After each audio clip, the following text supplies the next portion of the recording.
5절부터 6절 말씀입니다. 제가 읽어드리겠습니다. 여호와여, 주께서 나를 살펴보셨으므로 나를 아시나이다. 주께서 내가 앉고 일어섬을 아시고 멀리서도 나의 생각을 밝히 아시오며 나의 모든 길과 내가 눕는 것을 살펴보셨으므로 나의 모든 행위를 익히 아시오니 여호와여, 내 혀의 말을 알지 못하시는 것이 하나도 없으시니이다. 주께서 나의 앞뒤를 둘러싸시고 내게 안수하셨나이다. 이 지식이 내게 너무 기이하니 높아서 내가 능히 미치지 못하나이다. 아멘.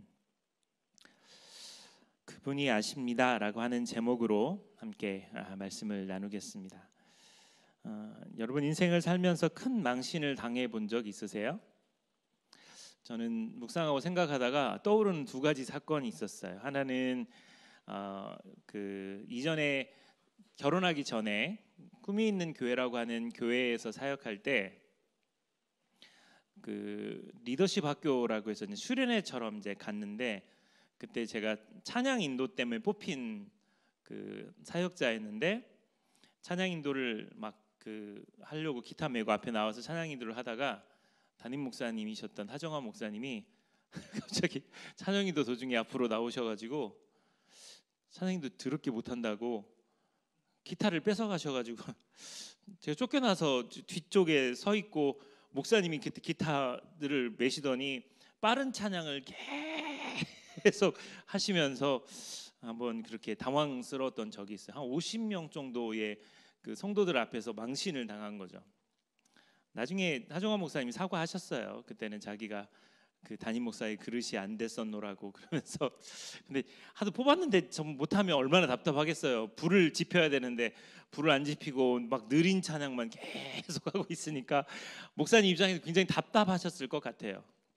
두 번째는 개척하기 전에 나왔던 마지막 교회에서 갑자기 목사님이 설교하시다가 한 700명에서 800명 정도 있는 성도들이 있는데, 갑자기 설교하시다가 목사님이 저한테 화나신 게 설교 도중에 뜬금없이 떠오르셔서 노지훈 목사를 찾으시더니 저한테 막 혼을 내시면서 청년부에 계집에 어떤 남자 청년이 양다리를 거치는 놈이 있다는데 아냐고 이렇게 막 질문하신 적이 있어요. 청년부가 한 500명 되는데 그걸 제가 더 어떻게 알아요? 양다리를 거치는지 세 다리를 거치는지. 굉장히 당황스러운 사건이었는데, 나중에 알고 보니까 목사님 아들이 잘못 들어가지고 자기 아버지한테 고자질한 거를 설교 시간에 화가 나셔서 저한테 이야기하신 거죠. 신혼이었는데 저희 집사람은 울고 저는 너무 당황해서 뻥 하고 있고, 근데 목사님이 거기서 하지 마셔야 할 이야기를 하신 거죠. 리더십이 여성스러우니까, 계집애 같으니까 이런 일이 벌어지지라고 이야기하시는데, 그건 지금까지 사과를 받지 못했어요. 사실 그건 다른 교회 청년 이야기를 그분 아들이 잘못 들어가지고 전달한 내용인데, 그래서 그분 아들한테 이야기해서 야, 니네 아버지한테 말씀드려라 그랬는데 오해가 풀렸는지 어쨌는지 모르지만, 그렇게 망신을 당했을 때, 기타를 뺏겼을 때, 그냥 한 700명 앞에서 완전 개망신을 당했을 때, 그때도 제가 낙심하지 않을 수 있었던 한 가지 원리, 신앙의 원리가 있다면 주님이 아신다라는 거였어요. 잘난 척하려고 하는 게 아니고요. 그냥 만약에 권혁 선생님 같으면은 이거 그냥 넘어갈 일이 아니에요. 차 트렁크에 있는 쇠파이프 들고 가서 담임 목사님을 죽이는 살리네 이랬겠죠. 전 그런 걸 배워본 적이 없으니까 일방적으로 당하고 주님이 아시지 하면서 꾹 눌러 참아서 지금까지도 화가 난 상태로 분노를 풀지 못해서, 지금은 많이 시간이 지나서 많이 가라앉았지만, 근데 그때 버틸 수 있었던 단 한 가지 키가 있다면 주님이 아신다. 주님이 아시지 뭐. 사람들은 그렇게 말해도 우리 하나님이 아시면 되지라고 하는 그 마음이 제 안에 있었던 것 같아요. 오늘 시편은 사실 그것을 이야기하고 있습니다. 하나님의 전지전능하심, 또 무소부재하심. 하나님은 모르시는 게 없고 또 하나님 못하실 일이 없는 전지전능하신과 하나님은 아니 계신 곳이 없을 정도로 모든 것을 다 알고 계신다, 뭐 지켜보고 계신다, 그런 것들을 다윗의 입을 통해서 설명하고 있어요. 그래서 이 시편은 닉네임이 있는데 시편의 왕관이라고 그렇게 불린다고 해요. 여러분 이 말씀을 한번 묵상하고 생각했으면 좋겠습니다. 1절 말씀에 보면 여호와여 주께서 나를 살펴보셨으므로 나를 아시나이다. 주께서 나를 살펴보셨으므로 나를 아시나이다. 이렇게 시작합니다. 올 한 해를 마무리하는 너무 안타까워요. 성탄 예배도 못 드리고 송구 영신 예배도 우린 예배당이 없어서 못 드리는 게 너무 속상하고 안타까워야 되는데 전 너무 좋아요. 죄송해요. 어쨌든 그래서 오늘이 마지막 한 해의 마지막 예배가 될 수밖에 없어요. 그러니까 오늘이 송구 영신 예배 같은 느낌으로 들으세요. 이 한 해를 마무리하면서 솔직히 우리 안에 속상한 거, 원망스러운 거, 끝까지 풀지 못한 문제들은 되게 많아요. 그러니까 하나님께 따지고 물어도 답이 아직 못 받은 어떤 사건 사고들은 어마어마하게 많아요. 왜 그때 하나님 미리 막지 않으셨어요? 왜 그런 일이, 이런 일들이 왜 저에게 있었어요? 라고 질문할 때 우리가 알아야 될 것은 주께서 나를 살펴보셨으므로 나를 아시나이다 라고 하는 이 메시지입니다. 여기에 왜 이게 중요하냐면 이 시편은요, 이 시편 139편이 6절 단위로 끊어서 설명하고 있어요.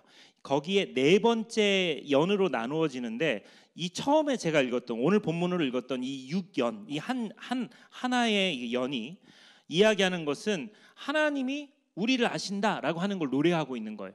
하나님이 우리를 안다. 근데 이게 왜 중요하냐면 우리는 그냥 이 한글 성경으로 읽으니까 잘 모르지만 여기에 안다, 하나님이 안다라고 하는 이 동사가 7번 사용됐어요. 히브리 문화권에서는 7번 안다라고 쓸 때는 어떤 걸 얘기하냐면 히브리 문화에서는 7이라는 숫자가 완벽한 숫자잖아요. 그러니까 하나님이 나를 안다라고 할 때는 완벽하게 안다라고 하는 걸 이야기하고 있어요. 저는 연예인 사역하면서 사람들이 저한테 뭐라고 질문하냐면 목사님 연예인 누구누구 아세요? 라고 질문을 해요. 난 BTS의 그 지니를 알아. 뭐 이렇게 이야기하면 얼마나 멋있어요. 진짜 알았으면 좋겠다. 내가 아이유를 알아. 뭐 이렇게 이야기하면 진짜 멋있잖아요. 연예인 사역하면서 예수를 믿든 믿지 않던.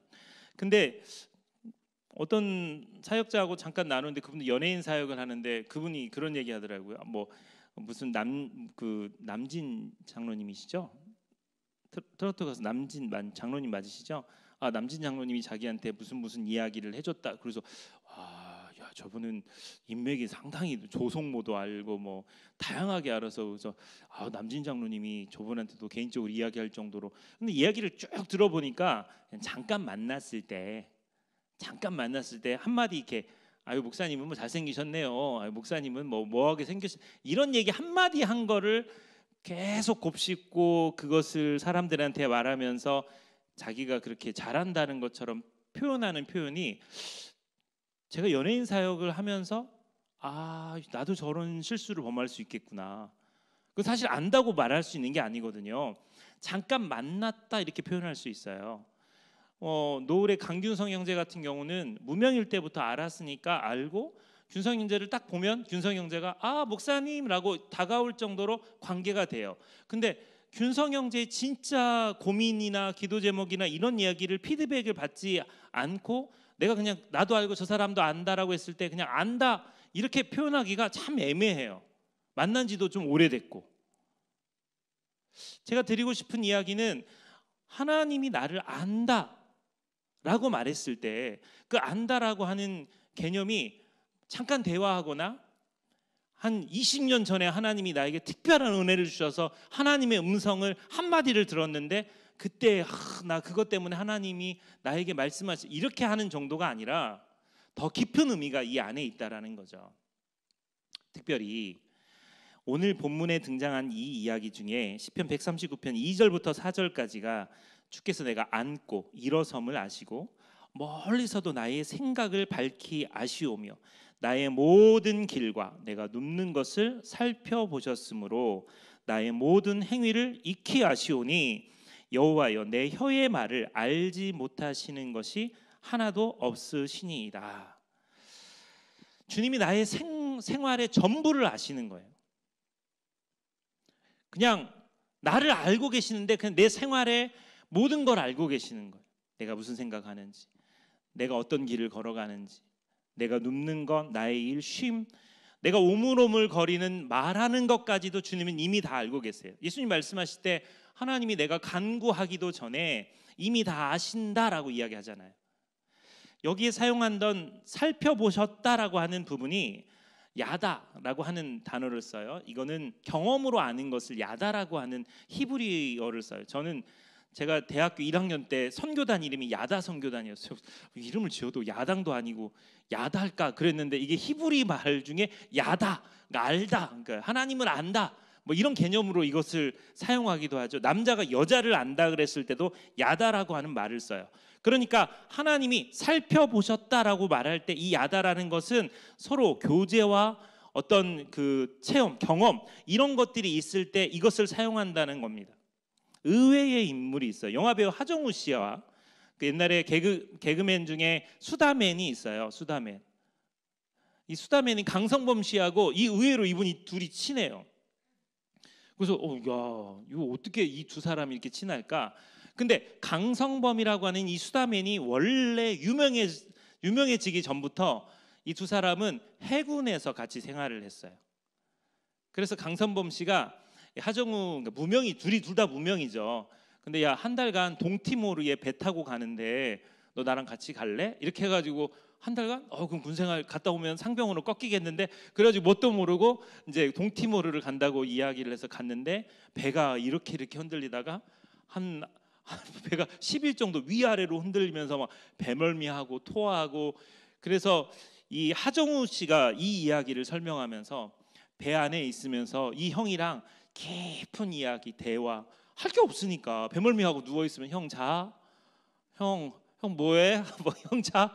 그러면서 강성범도 할 게 없으니까 야, 내가 지금 저기 전철 그 역을 다 외우려고 그러는데 틀리는지 맞는지 봐줘.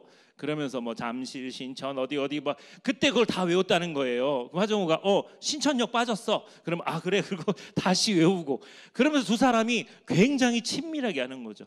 제가 최소한 안다고 설명할 때 이 두 사람처럼 이런 추억이 있고 이런 같이 생활한 어떤 환경이 있고 서로 속마음을 좀 이야기하는 정도가 됐을 때 안다라고 표현할 수 있어요. 저는 하나님이 우리를 안다 그랬을 때 이 다윗이 이것을 표현할 때 하나님이 안다는 너 출생 연도가 어디고 너 주소지가 어디고 네 성장 배경이 어디고 호적 등본처럼 아는 걸 이 정도를 이야기하는 게 아니라 다윗은 철저하게 하나님과 동행했고 내가 지금 무슨 눈빛인지 반짝거리는 눈빛, 내가 뭘 생각하고 있는지 이런 행동, 눈치가 빠른 사람 알잖아요. 대화 한참 하고 있는데 갑자기 시계를 이렇게 한번 보면은 눈치 없는 사람들은 시계를 보나 보다 이렇게 느끼지만 저 사람 지금 빨리 끝내라고 하나? 이런 눈치가 있잖아요. 갑자기 대화하다가 뭐 들썩들썩거리면 저 사람 왜 저러지? 나 지금 눈이 빨개지는 거예요. 왜 그러지? 그러면 죄송한데 지금 화장실이 급해서 그거를 말하기 전까지 모르는데 눈치가 빠른 사람들은 보면 알잖아요. 눈치가 없는 사람들만 모여가지고 하나님이 말씀하시는 안다라고 하는 개념은 내 말, 내 행위, 내가 움직이는 거, 심지어 내가 알지 못하는 그 깊음까지도 주님이 아신다는 거예요. 근데 오늘 1절부터 6절까지만 보면 되게 은혜가 되는 말씀이에요. 근데 하나님이 내 일거수일투족 다 알아요. 나의 모든 걸 다 아세요. 그러면 오늘 이 본문 말씀은 부럽기만 한 본문이 아니라 부담됩니다. 하나님이 모든 걸 다 아세요. 그럼 엄청 부담돼요. 그래서 다윗도 피하고 싶었어요. 다윗이 피하고 싶었던 마음이 있어요. 7절부터 10절 말씀이 그것을 설명합니다. 내가 주의 영을 떠나 어디로 가며 주의 앞에서 어디로 피하리이까.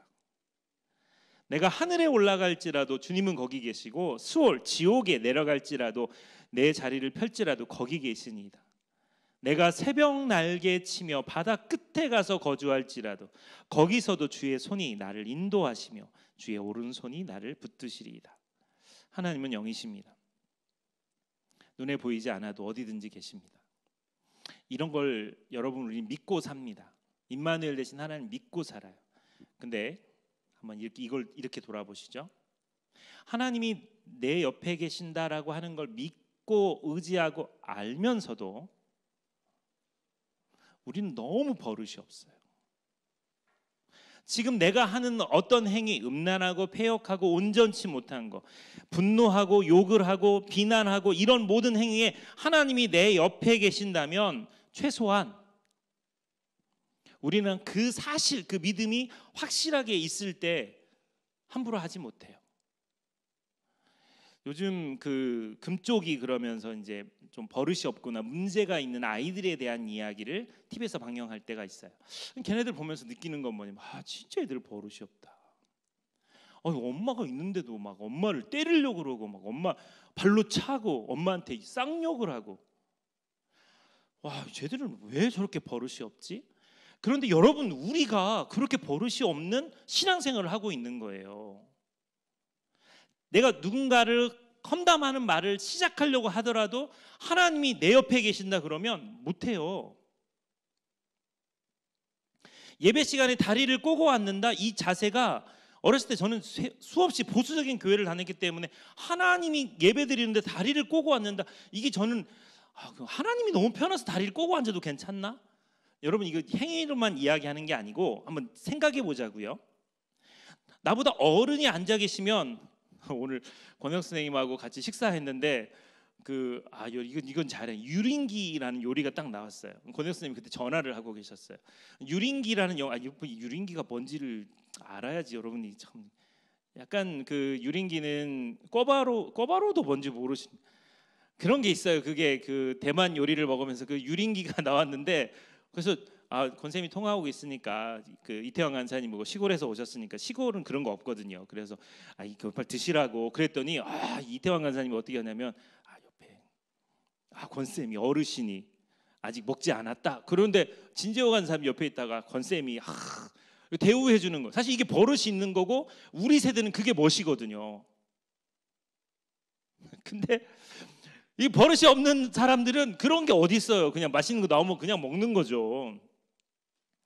요즘 신앙생활이 그렇게 하는 것처럼 느껴져요. 부모에 대한 감사와 존경이 없으니까 부모에 대해서 친구처럼 함부로 대한다고요. 주님이 나의 친구 있는 건 맞지만 함부로 대할 만큼의 존재는 아니신 거잖아요. 그러니까 주님이 내가 안고 일어섬을 내 말의 묵상과 내 마음의 생각을 다 아신다 그러면 우리는 정말 이 말씀 앞에서 조심하고 주의하고 주님을 경외하고 신뢰하는 마음이 넘쳐야 돼요. 수많은 신앙인 중에 특히 모세는 하나님의 인재를 경험하고 난 다음에 머리가 백발이 될 정도로 그는 머리가 하얘졌습니다. 그를 경외하는, 처음에 풀무풀에서 만났던 그 하나님 말고 호렙산에서 만난 하나님은 모세에게 이건 너무 경이로운 거예요. 하나님의 얼굴을 보고 싶어서 구했는데 너 내 얼굴 보면 죽어. 그 하나님의 등을 보잖아요. 그리고 난 다음에 이 모세가 산에서 내려왔을 때 그의 얼굴이 너무 광채가 나서 두건으로 얼굴을 가릴 정도로 하나님을 경외한다는 것, 하나님을 본다는 것, 그분과 동행한다는 건 이렇게 경이로운 일임에도 불구하고 신앙생활 한다는 수없이 많은 신앙인들은 그냥 하나님을 친구 정도로, 가벼운 친구 정도로 생각하는 거예요. 하나님과 동행하면서도 음란하고 하나님과 동행한다고 말하면서도 내가 하고 싶은 행동대로 다 하는 거죠. 여러분, 올 한 해 우리가 돌아보면서 주일날 딱 한 번 드리는 예배 때만 우리가 신성하고 거룩하고 무장하는 사람이 아니라 매 순간 매 순간 내 삶의 현장에서 하나님을 거룩하게 존중하고 그분을 따라가는, 그게 우리 안에 있어야 돼요. 우리 운전하잖아요. 우리 장인 어르신 너무 오늘 예배에 오셨어요.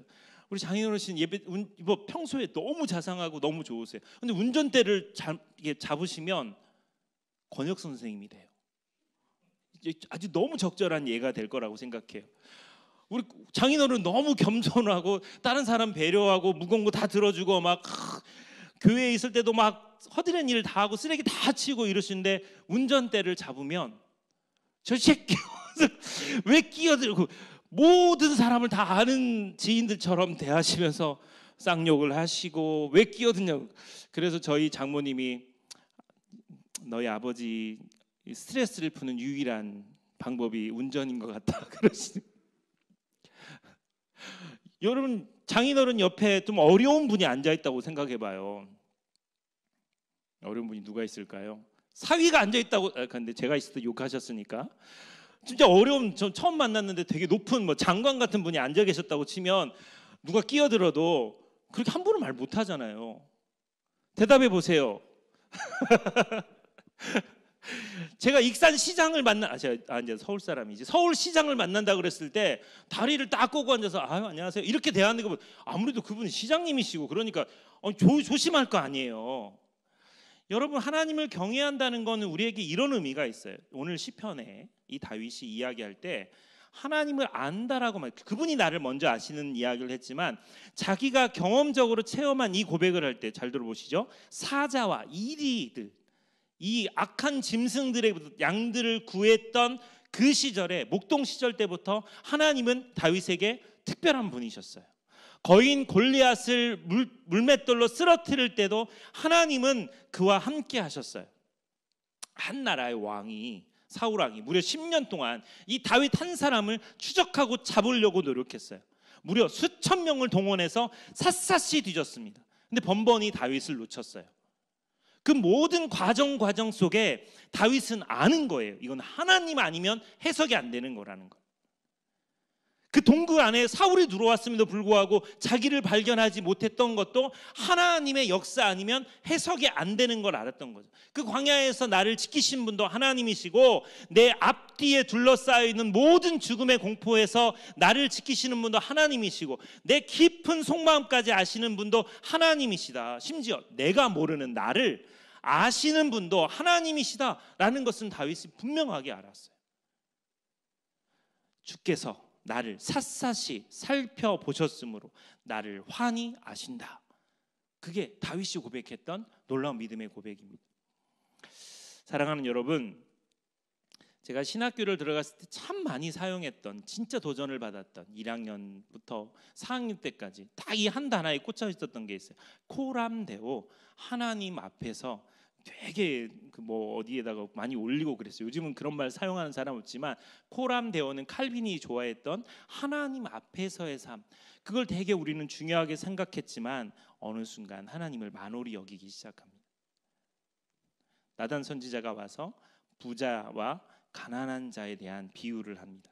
가난한 자에게는 딱 하나의 암양, 어린 암양이 있었는데 그 암양을 이 부자가 취해서 이렇게 저렇게 했습니다라고 하자 사무엘하 12장 6절 7절에 다윗이 이렇게 말합니다. 주님께서 확실히 살아계심을 두고 맹세하노니, 내가 하나님의 살아계심 맹세하니 그런 일을 한 사람은 죽어야 마땅하다. 또 내가 그런 일을 하면서도 불쌍히 여기는 마음이 전혀 없었으니 그는 마땅히 그 어린 암양을 4배로 갚아주어야 한다. 이런 얘기를 다윗이 생각 없이 그냥 분노로 이야기한 거죠. 그때 7절부터 9절까지 임금님 바로 당신이 그 사람입니다 라고 나단이 이야기합니다. 그리고 9절에 너는 햇사람 우리야를 전쟁터에 죽이고 그의 아내를 빼앗아 내 아내로 삼았다. 너는 그를 암몬 사람의 칼에 맞아서 죽게 하였다. 이것이 하나님이 나에게 알려주신 당신의 비리입니다 라고 딱 이야기하는 순간 여러분, 다윗이 얼마나 많이 놀랬겠어요. 은밀하게 아무도 모르게 그 일들을 처리했어요. 신하들 면전에서 갑자기 그냥 당신이 그 사람입니다. 당신 아시죠? 당신 무슨 죄를 졌는지 이 정도만 했으면 다윗이 별로 충격받지 않았을 거예요. 두리뭉실한 이야기니까. 근데 갑자기 너의 햇사람 우리야를 전쟁터에 죽이고 그의 아내를 빼앗아 내 아내로 삼았다. 너는 그를 암몬 사람의 칼에 맞아서 죽게 하였다라는 하는 정확한 죄목이 나왔을 때 그는 두렵고 떨림이고 완전 들통난 자기 자신을 보면서 충격을 먹었을 거예요. 샅샅이 나를 살펴보셨다. 나를 환히 아셨다. 제 취미 생활 중에요 2가지, 여러분이 이제 공개적으로 아는 것 중에 하나는 해루질이에요. 요즘 안 해요. 바닷속에 들어가서 물고기를 잡는, 꽃게나 오징어나 이런 걸 잡는 거야. 죄송해요. 여기 듣는 사람도 뭔 소리인지 모르겠지만 가슴 장화를 딱 입고 후레쉬, 강력한 후레쉬, 지금 저를 비치는 이 후레쉬보다 강력한 후레쉬를 수중 아래에다가 비친 상태에서 바닷가에 들어가서 이렇게 돌아다닙니다. 돌아다니면서 이 후레쉬를 이렇게 비치면 갑자기 앞에 하얀 빛이 이렇게 딱 보여요. 그러면 노련한 이 어부인 저는 그게 꽃게인지가 보여요. 그럼 가서 뜰채로 뜨는 거죠. 정말 너무 좋아하는 제가 취미였는데 여러분 그 꽃게를 시장 사이즈 꽃게를 한 아이스박스 3개 4개 정도로 이렇게 잡아오면 정말 너무 행복하고 좋은. 근데 그걸 제가 허리가 별로 안 좋아서 그 취미 생활을 포기하고 지금 못 간 지 한참 됐어요. 그 다음에 제 취미 생활이 하나가 생겼어요. 틱톡이라는 걸 하다가 보니까 야 이거 진짜 마음에 드는데 하고 했던 게 금속 탐지기로 해변가나 이런 데를 이렇게 하다 보면 금속이 발견되면 이게 삐삐삐 소리가 나요. 그걸 이렇게 파보면 그 안에 금반지가 있어요. 금반지가. 사실 한 번도 못 해봤어요. 장비는 있어요. 제가 원래 그런 거 좋아해가지고 장비는 있어요. 근데 오늘 이 이야기하는 나를 샅샅이 살펴보시고 나를 속히 아신다, 환히 아신다, 이게 금속 탐지기와 같은 거예요. 표면상으로는 전혀 보이지 않아요. 근데 그거를 이렇게 쓱 가다 보면 그 안에, 육안으로 안 보이는데 그 안에 있는 것이 소리가 나는 거죠. 하나님은 나를 아신다고 말씀하실 때 우리가 놓쳐서는 안 되는 게 뭐냐면 정확히 아신다는 거예요. 거룩한 척하고 신실한 척하고 이거 말고 진짜 정확하게 아신다는 거예요. 내년도부터는 저뿐만 아니라 설교하시는 분이 4분이나 드셨어요. 저를 포함해서 4명이. 다들 비상이 걸렸어요. 왜 이딴 거를 우리에게 시키나 막. 말씀을 준비하면서 자기를 완전히 철저하게 보는 거예요. 말씀을 준비하면서 내가 벗은 것처럼 하나님의 말씀이 나를 비추는 거죠. 그게 말씀을 전하는 자의 가장 큰 은혜입니다. 그 말씀을 준비하면 나를 돌아보고 그 말씀을 준비하면 내가 하나님 앞에 어떻게 살아야 되는지 계속 갈망하게 되는 거예요. 주님이 나를 정확하게 보시니까 우리의 죄악을 회개하고 정말 깨끗하고 거룩한 삶을 살았으면 좋겠고요. 두 번째, 하나님이 나를 아신다 그러면 우리가 알아야 될 게 뭐냐면 더 이상 고독하지 않고 담대했으면 좋겠어요. 참 저 외로움 많이 타는 것 같아요. 참 외로움 많이 타는 것 같아요. 결혼을 하고 안정되면서 이제 그 부분이 많이 사라졌어요. 근데 총각 때부터 그 외로움 많이 타는 것 같아요. 아니 저만 죽을 순 없죠. 우리 모두 다 외로움을 많이 타요. 권쌤이 제일 많이 타고 이태원 간사님이 그 엄청 많이 타고 우리 참 외로움 많이 타요. 옆에 누가 있기를 바라고 뭔가 내 속마음을 아는 동역자들이 있었으면 좋겠고 그게 없으면 그게 뭔가 끊어지면 진짜 이 세상에 혼자 있는 것 같은 고독함과 외로움을 우리가 참 많이 느껴요. 근데 오늘 말씀을 다시 보시면 주님께서 나를 철저하게 살펴보신다 하는 이 이야기 속에 우리가 놓쳐서는 안 되는 게 뭐냐면 그런 주님이 나와 함께 하신다면 일단 내 고독감과 외로움은 사람에 의해서 받는 것보다 더 중요한 하나님으로부터 채워져야 돼요. 그게 채워져야 돼요. 내 핸드폰에 전화 한 번 걸리지 않고 내 카톡에 아무런 연락이 없어도 묵묵히 하나님으로 인해서 감사하고 소망할 수 있는 마음. 우리의 죄악의 문제와 우리의 고독함의 문제가 이 모든 것을 통해서 해결되기를 소망합니다. 시편 139편 10절에 거기서도 주의 손이 나를 인도하시며 주의 오른손이 나를 붙드시리라. 24시간 하나님의 임재를 의지하고 의식하고 그렇게 살 수 있기를 소망합니다. 이거 쉽지 않아요. 금방 잊어버리는 것이 아니라 내 모든 마음의 생각, 묵상에 하나님을 생각하고 하나님을 고백하는 그런 저와 여러분이 되었으면 좋겠습니다. 제가 좋아하는 아주 오래전에 읽었던 하나님의 임재 연습이라는 책이 있어요. 참 이 책은 참 진짜 얇은 책인데 굉장히 오랫동안 90년도 초반에 읽었던 책인데도 여운이 남아요.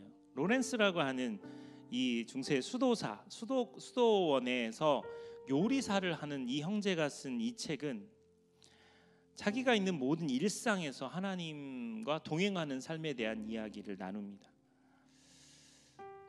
이 사람이 표현하는 표현이 막 고급스럽거나 그러진 않은데 굉장히 울림이 있어요. 하나님의 임재였음은 연습은 그를 가장 순결하고 거룩하며 능력으로 가득한 하나님의 사람이 되게 했다. 이 사람이 계속해서 강조하는 모든 일상사를 하나님을 사랑하는 마음으로 하라. 하나님이 사랑하는 마음으로 하라.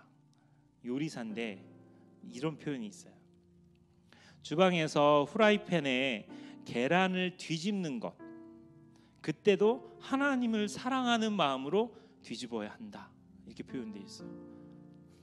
수없이 많이 계란 후라이를 했지만 이걸 뒤집으면서 아이 탔네 이 생각. 이거 깨지만 전 반숙을 좋아하니까 뭐 이런 생각을 하면서 있지. 이 사람이 이야기하는 것처럼 계란 후라이를 뒤집는 순간에도 하나님을 사랑하는 마음으로 뒤집는 것. 정말 놀라운 거 아닌가요? 자기의 일상에서 기도하는 시간을 따로 떼고 일상을 하는 게 아니라 일상과 기도하는 시간이 구별되지 않고 계속 같이 가는, 하나님의 임재 연습은 일상에서 하나님을 만나는 거죠. 바로 옆에 그분이 내 옆에 계셔서 계속해서 주님과 소통하고 대화하고 말하는 것. 전 내년 목표를 그걸로 잡았어요. 아니 뭐 지난주부터 계속 목표를 그거 잡았어요. 내 작은 결정 하나도 하나님께 물어서 하는 재난지원금이 50만 원 있는데 이거를 어떻게 사용하면 좋겠습니까? 물어보는 거. 주님 나 아는 게 별로 없는데 가장 지혜로운 방법 이걸 쓰게 해주세요. 12월 31일에 다 끝나잖아요. 그래서 그건데 갑자기 제가 생각이 많아졌어요. 그래가지고는 그걸 놓고도 기도하고, 하나님 내가 지금 이걸 할까요 저걸 할까요 라고 물어보고 하는 거예요.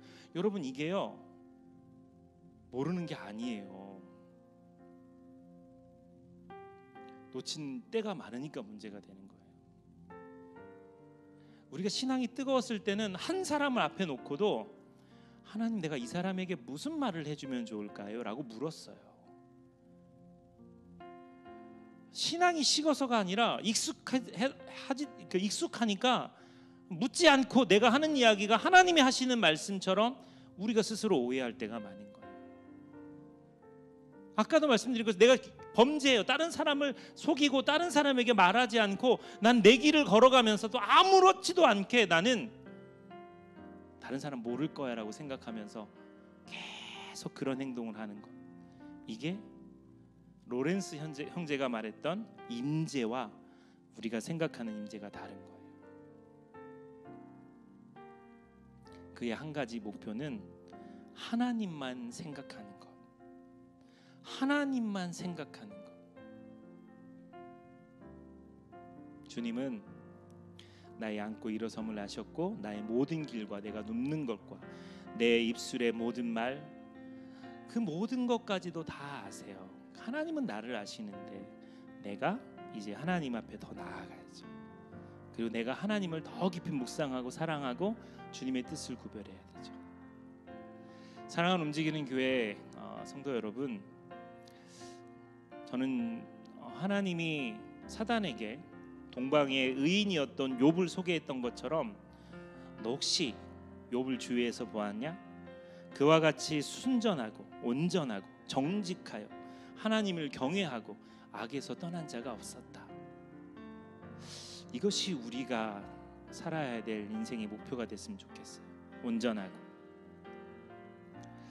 순전하고, 원래는 개역 한글에는 순전하고로 돼 있거든요. 그러니까 하나님을 향한 마음이 일정한 거예요. 변하지 않고. 정직하고 하나님을 경외하고 악에서 떠난 자, 진짜 주님이 옆에 계시고 동행한다면 우리는 이와 같은 삶을 살아야 할 거라고 생각합니다. 오늘 우리가 불렀던 찬양처럼 하나님은 단 한 번도 실수하지 않으십니다.